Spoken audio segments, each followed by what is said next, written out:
For more than 2 decades, Craig Melvin had built a career on composure, the kind that steadies a nation before sunrise on Today. Yet, in the quiet blue hours before the studio lights warmed his face, he often felt the invisible weight of stories he carried home. Stories of families torn apart by storms, of communities fractured by violence, of aging parents saying goodbye to homes they had lived in for 40 years. And though viewers saw a reassuring smile, what they could not see was how deeply he absorbed each tremor of grief, how every interview left a faint echo in his chest. It was a calling rooted in empathy, something he had long admired in colleagues like David Muir, whose steady presence on ABC World News Tonight exemplified journalistic compassion. But Craig was discovering, as he stepped further into midlife, that constant empathy could become its own quiet strain, especially for a man who had grown up believing strength meant carrying burdens without complaint.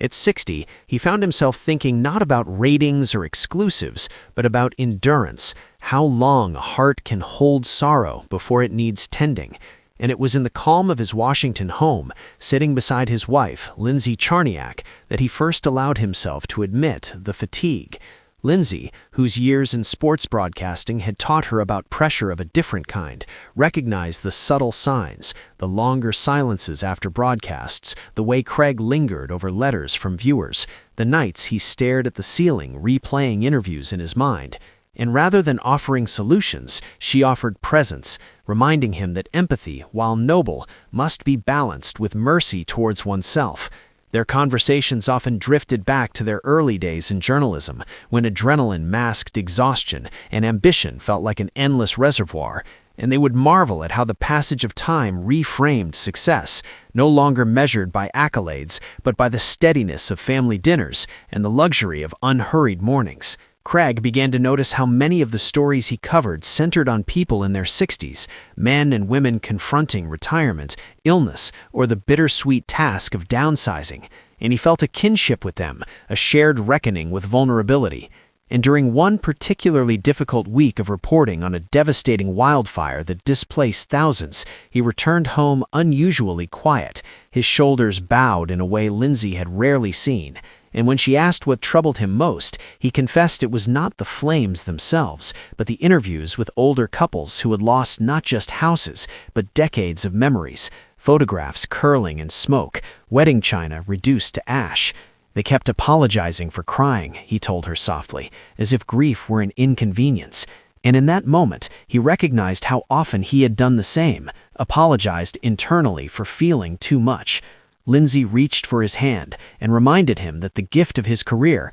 was not invulnerability, but connection, that viewers trusted him precisely because he allowed humanity to flicker through the lens, and she suggested something radical for a man accustomed to constant motion: pause. So Craig began carving small sanctuaries into his routine: an early morning walk before call time, a weekly dinner with longtime friends where news was gently banned from the table, an afternoon spent visiting his aging parents without the intrusion of headlines. And in those pauses, he rediscovered the quieter motivations that had first drawn him to journalism, the belief that stories could illuminate resilience rather than merely catalog tragedy. As months passed, he also grew more open on air about the emotional toll of certain assignments, not in a confessional way, but with a measured honesty that resonated deeply with viewers who themselves were navigating caregiving, retirement anxieties, or the tender recalibration of long marriages, and letters began arriving from people in their early 60s,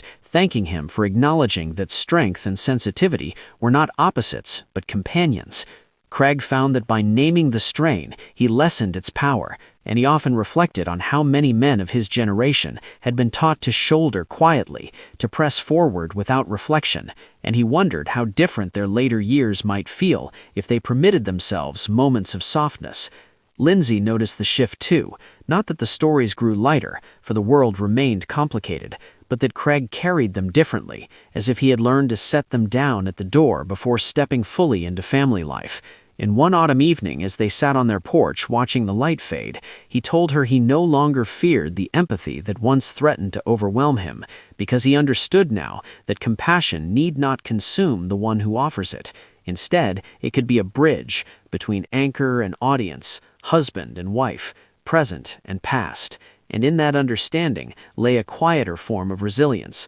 the kind that sustains not just a career, but a life, reminding him that beyond the desk and beneath the bright studio glow, what truly endures are the relationships that steady us when the stories grow heavy, and that for those entering their 7th decade, the most meaningful legacy may not be the headlines delivered, but the grace with which one learns to care for the world with caring for one's own tender heart.